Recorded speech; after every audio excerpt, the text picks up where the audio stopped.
हमारे यहाँ सामान्य जनमानस को प्रेरणा देने के लिए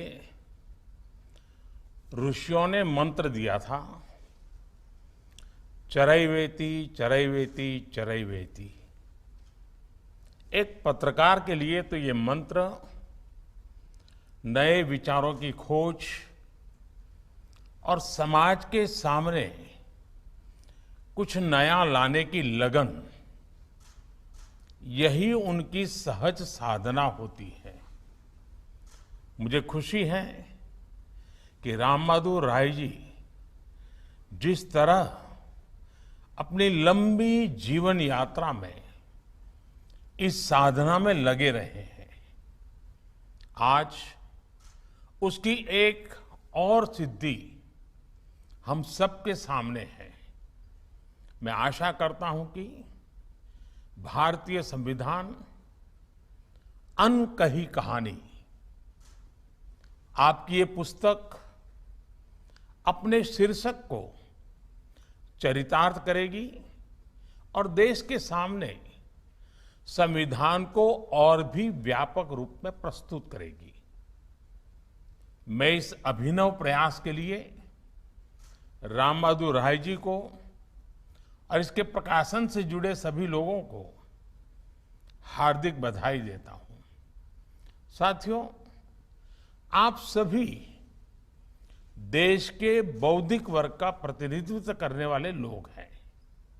स्वाभाविक है कि आपने इस पुस्तक के लोकार्पण के लिए समय और दिन भी खास चुना है। ये समय देश की आजादी के अमृत महोत्सव का है।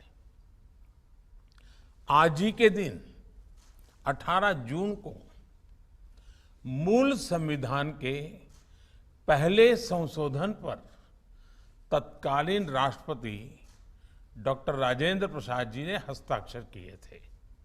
यानी आज का दिन हमारे संविधान की लोकतांत्रिक गतिशीलता का पहला दिन था और इसी दिन आज हम संविधान को एक विशेष दृष्टि से देखने वाली इस किताब का लोकार्पण कर रहे हैं। यही हमारे संविधान की सबसे बड़ी ताकत है, जो हमें विचारों की विविधता और तथ्य सत्य के अन्वेषण की निरंतर प्रेरणा देती है। साथियों, हमारा संविधान आजाद भारत की ऐसी परिकल्पना के रूप में हमारे सामने आया था, जो देश की कई पीढ़ियों के सपनों को साकार कर सके। संविधान निर्माण के लिए संविधान सभा की पहली बैठक 9 दिसंबर 1946 को हुई थी, यानी आजादी से भी कई महीने पहले। इस बैठक के पीछे एक बड़ा ऐतिहासिक संदर्भ था, समय और परिस्थितियां थी। आप सब इतिहास और संविधान के जानकार लोग उससे भलीभांति परिचित हैं, लेकिन मैं इसके पीछे एक भावनात्मक पहलू को भी देखता हूं। अनिश्चितताओं में से भरा हुआ वो कालखंड, कई चुनौतियों से जूझ रहा हमारा स्वतंत्रता आंदोलन, लेकिन फिर भी हमारे देश का आत्मविश्वास कितना अडिग रहा होगा कि उसे अपनी आजादी, अपने स्वराज को लेकर पूरा भरोसा था, स्वयं पर भरोसा था। आजादी मिलने से इतना पहले ही देश ने आजादी की तैयारी शुरू कर दी थी। अपने संविधान की रूपरेखा के लिए विमर्श शुरू कर दिया था। ये दिखाता है कि भारत का संविधान केवल एक पुस्तक नहीं है, सिर्फ धाराओं का संग्रह नहीं है। ये एक विचार है, एक निष्ठा है, स्वतंत्रता का एक विश्वास है। साथियों, आजादी के अमृत महोत्सव में देश आज स्वतंत्रता आंदोलन के अनकहे अध्यायों को सामने लाने के लिए सामूहिक प्रयास कर रहा है। जो सेनानी अपना सर्वस्व अर्पण करने के बाद भी विस्मृत रह गए, जो घटनाएं आजादी की लड़ाई को नई दिशा देने के बाद भी भुला दी गई, और जो विचार आजादी की लड़ाई को ऊर्जा देते रहे, फिर भी आजादी के बाद हमारे संकल्पों से दूर हो गए। देश आज उन्हें फिर से एक सूत्र में पिरो रहा है, ताकि भविष्य के भारत में अतीत की चेतना और मजबूत हो सके। इसलिए आज देश के युवा अनकहे इतिहास पर शोध कर रहे हैं, किताबें लिख रहे हैं। अमृत महोत्सव के तहत अनेकों कार्यक्रम हो रहे हैं। भारतीय संविधान अनकही कहानी, ये किताब देश के इसी अभियान को एक नई ताकत देने का काम करेगी। आजादी के इतिहास के साथ साथ हमारे संविधान के अनकहे अध्याय देश के युवाओं को एक नई सोच देंगे, उनके विमर्श को व्यापक बनाएंगे।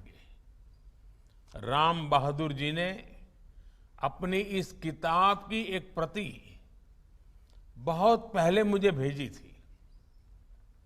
मैं उसके कुछ पन्ने पलट रहा था, तो मैंने कई रोचक बातें और विचार देखे। जैसे कि एक जगह पर आपने लिखा है कि भारत के संविधान के इतिहास को स्वतंत्रता संग्राम की लुप्त धारा मान लिया गया है, लेकिन ऐसा नहीं है। संविधान से परिचित होना हर नागरिक का कर्तव्य है।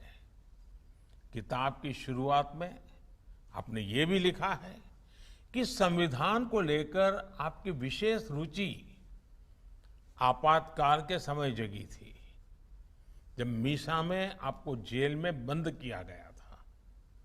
यानी संविधान ने आपको आपके अधिकारों से परिचित कराया, और जब आप इसकी गहराई में उतरे तो आपने संविधान के बोध की पहचान नागरिक कर्तव्य के रूप में की।